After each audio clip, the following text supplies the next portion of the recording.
Hi there. Thanks for joining me in our Midweek Connect video today. We've been going through a series of videos where each of the staff members gets on and we detail to you one of the influential resources in our life, something that's maybe had a spiritual impact on us or a theological impact, something that's kind of shifted the way that we live out our faith, maybe the way that we understand God and relate to God or come before God. And today I actually have two sources, two books that have really been influential to me.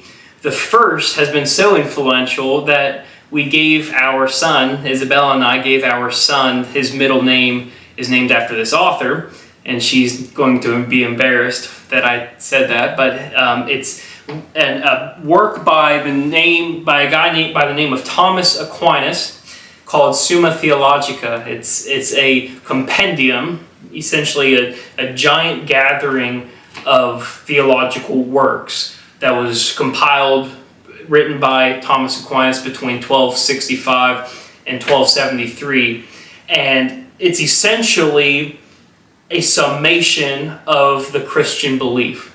It's often considered to be what's called the first systematic theology, meaning you're starting with one point and you're ending with another point, and everything's cohesive from start to finish. Thomas Aquinas wrote this because in his day, Aristotle, the Greek philosopher, had been brought back into the fold, and many people in the secular world, as the Age of Enlightenment was beginning to come forward and people were coming out of the Dark Ages, people were starting to struggle with some of the things that Aristotle wrote in the 300 and 200 BCs and Christianity.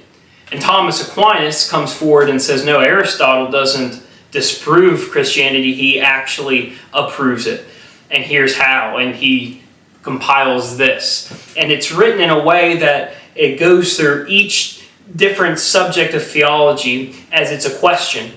And someone is objecting to the statement or the assertion, like something such as God is eternal and infinite in nature, and someone will have an objection to that, and he'll list the different objections that someone might have to that statement, and then he responds to the objections and gives an answer overall. And so it's a really great resource if you ever want to maybe not read through the whole thing, because it's very thick. There's 4 different parts to it.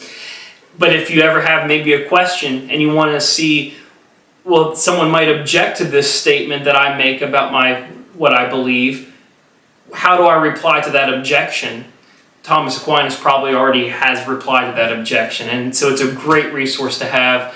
I've not read through the entirety because it's very big, but I love going back and forth to it. Another book that is a little bit easier to read that I have read through that really completely changed my life and my walk and really my entire ministry and what I do have, the way I approach ministry, is this book by Francis Chan called Letters to the Church. And this is a book where Francis Chan looks at the early church, the motto of Christians, the way they approached God, the way they related together, the way they did ministry, and he kind of parallels that to the way the modern church is. And really he holds up a mirror to the modern church and says, look how far you are from the early church. He holds a mirror to modern Christians and say, look at the way your faith is compared to modern or early Christians. You know, sometimes, and just thinking through this, sometimes as you get older and you gain weight, you don't realize that you're gaining weight. And then one day you look in the mirror and you realize you don't look anything like the person you thought you used to look like. I think that's sometimes how we are as the modern church. We've gotten to a point where we've gotten to this place, this stagnant faith, but we don't even realize it.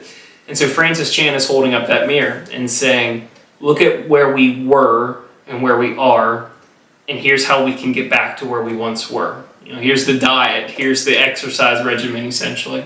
And it's a really great book, and it's a really transformative book for both us as individual Christians and in how we live out our life within the church, and how we minister to those outside of the church. It's a great resource. I highly suggest Letters to the Church by Francis Chan.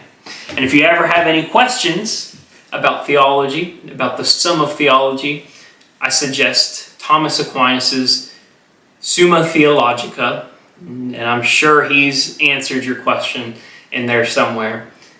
But I hope maybe these two works are things that open your eyes a little bit, maybe something that makes you want to dive a little bit deeper into them.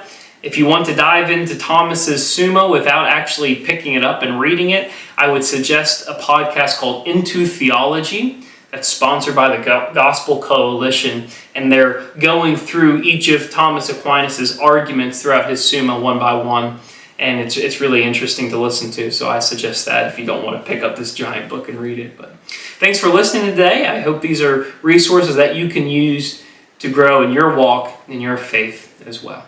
Have a good day.